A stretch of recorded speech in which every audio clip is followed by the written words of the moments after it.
Bismillahirrahmanirrahim. Assalamualaikum warahmatullahi wabarakatuh. Perkenalkan, nama saya Gita Madzen Cahyani dengan akhiran NIM 134 dari kelas reguler D angkatan 2023. Jadi, pada video kali ini, saya akan membahas mengenai analisis kelelahan kerja dengan menggunakan kuesioner Subjective Feelings of Fatigue dari Japan Industrial Fatigue Research Committee atau IFRC. Tapi sebelum itu kita harus mengetahui dulu apa sih kelelahan kerja itu. Nah, jadi kelelahan kerja ini adalah suatu kondisi fisik dan juga psikologis di mana seseorang mengalami penurunan energi, efisiensi, dan juga performa yang diakibatkan oleh faktor-faktor seperti jam kerja yang panjang, aktivitas fisik dan mental yang berlebihan, kurang istirahat, dan juga stres. Di mana kelelahan ini tidak hanya mempengaruhi fisik, tetapi juga berkontribusi pada kelelahan emosional, perubahan kepribadian, dan perasaan pencapaian yang menurun. Di mana terdapat gejala-gejala atau perasaan-perasaan yang ada hubungannya dengan kelelahan menurut Sumakmur, di mana yang pertama yaitu pelemahan kegiatan, kemudian yang kedua pelemahan motivasi, dan yang ketiga yaitu pelemahan fisik. Nah, kemudian kita masuk ke pengukuran kelelahan kerja. Nah, setelah kita sudah mengetahui apa sih kelelahan dan juga gejala-gejala kelelahan kerja, kita juga harus mengetahui bagaimana sih pengukuran kelelahan kerja. Nah, jadi IFRC atau Subjective Feelings of Fatigue dari Japan Industrial Fatigue Research Committee merupakan salah satu kuesioner yang dapat mengukur tingkat kelelahan subjektif, di mana kuesioner ini terdiri dari 30 item gejala kelelahan umum yang diadopsi dari IFRC yang dibuat pada tahun 1967.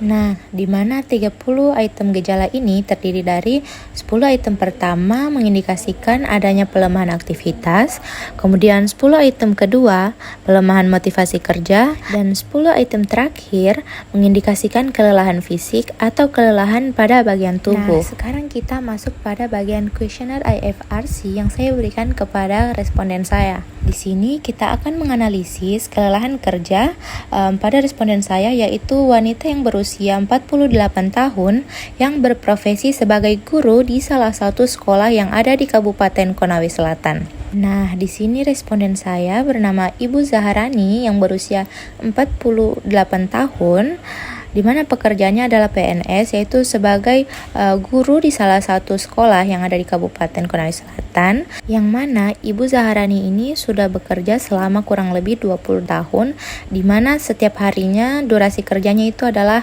kurang lebih 8 jam per hari. Kemudian kita masuk ke pemeriksaan kelelahan kerja secara subjektif. Sebelum kita masuk di pertanyaannya, pertama-tama saya akan menjelaskan dulu mengenai keterangannya, di mana SS atau sangat sering ini mengindikasikan jika dirasakan hampir setiap hari dalam satu minggu. Kemudian S atau sering itu 3-4 hari terasa dalam seminggu. Kemudian K atau kadang-kadang itu 1-2 hari terasa dalam seminggu. Dan yang terakhir TP atau tidak pernah, yaitu tidak pernah terasa dalam seminggu. Nah, di sini kita bisa melihat dari hasil kuesioner yang telah saya berikan kepada responden saya, yang mana di bagian pelemahan kerja di pertanyaan pertama yaitu kepala Anda terasa berat, responden saya mengisi kategori kadang-kadang atau K. Kemudian di pertanyaan kedua yaitu merasa lelah di seluruh tubuh, responden saya mengisi sering. Kemudian di pertanyaan keempat frekuensi menguap, kadang. Kemudian pertanyaan kelima, pikiran Anda kacau, yaitu kadang-kadang. Kemudian yang keenam yaitu Anda merasa mengantuk di kategori sering. Kemudian yang ketujuh, mata terasa berat atau ingin dipejamkan di kategori sering. Yang kedelapan, kaku dan canggung untuk bergerak di kategori kadang. Kemudian yang kesembilan, tidak seimbang dalam berdiri di kategori tidak pernah atau TP.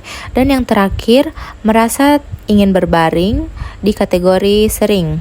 Nah, kemudian di bagian gejala kelelahan, pelemahan motivasi, di pertanyaan pertama yaitu merasa susah untuk berpikir, responden saya memilih kategori tidak pernah. Kemudian pertanyaan kedua, lelah untuk berbicara, kategori tidak pernah.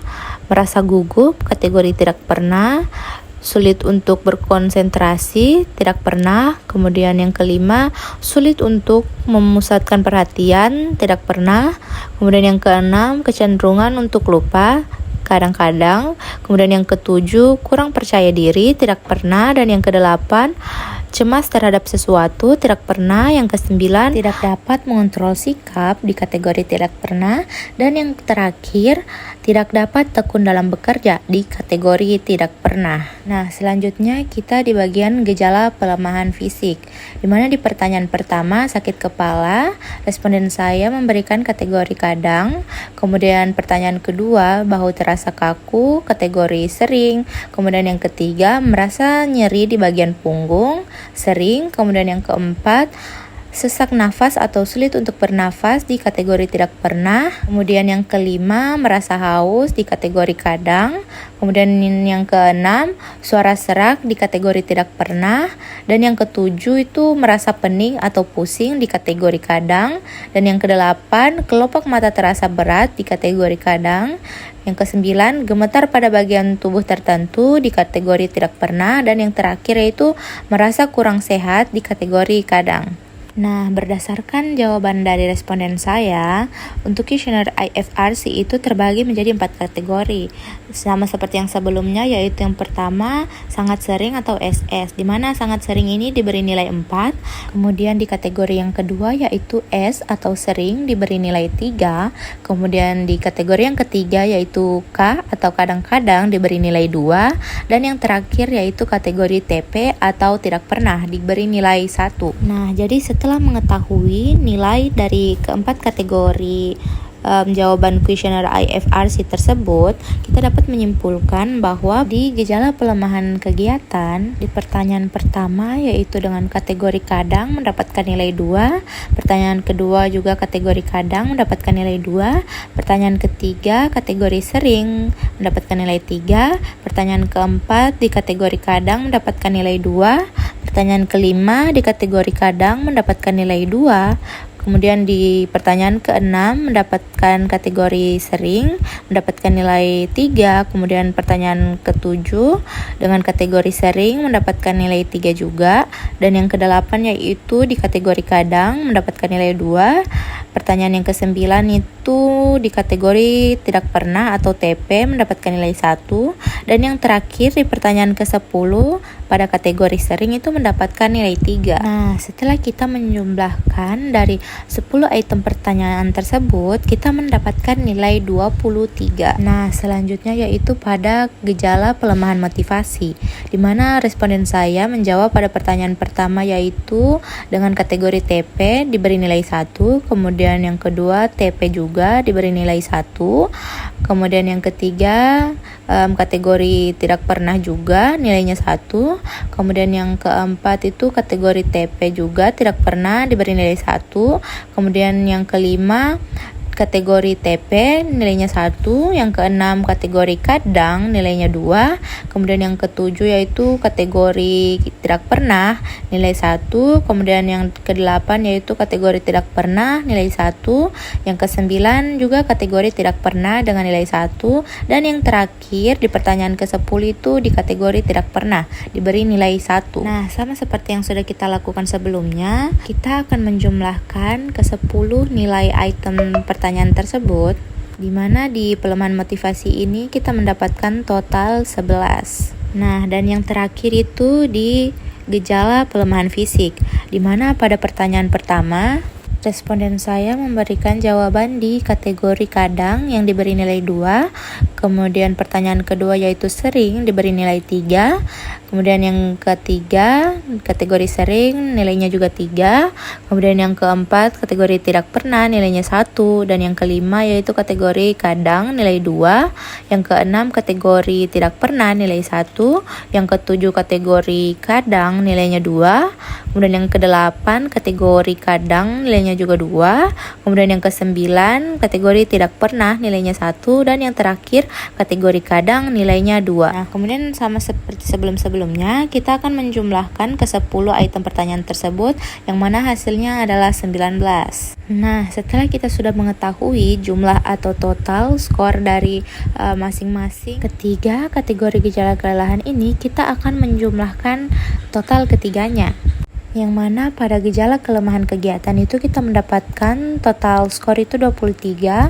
Kemudian di pelemahan motivasi kita mendapatkan total skor atau total nilai itu 11. Kemudian di pelemahan fisik itu kita mendapatkan total nilai 19.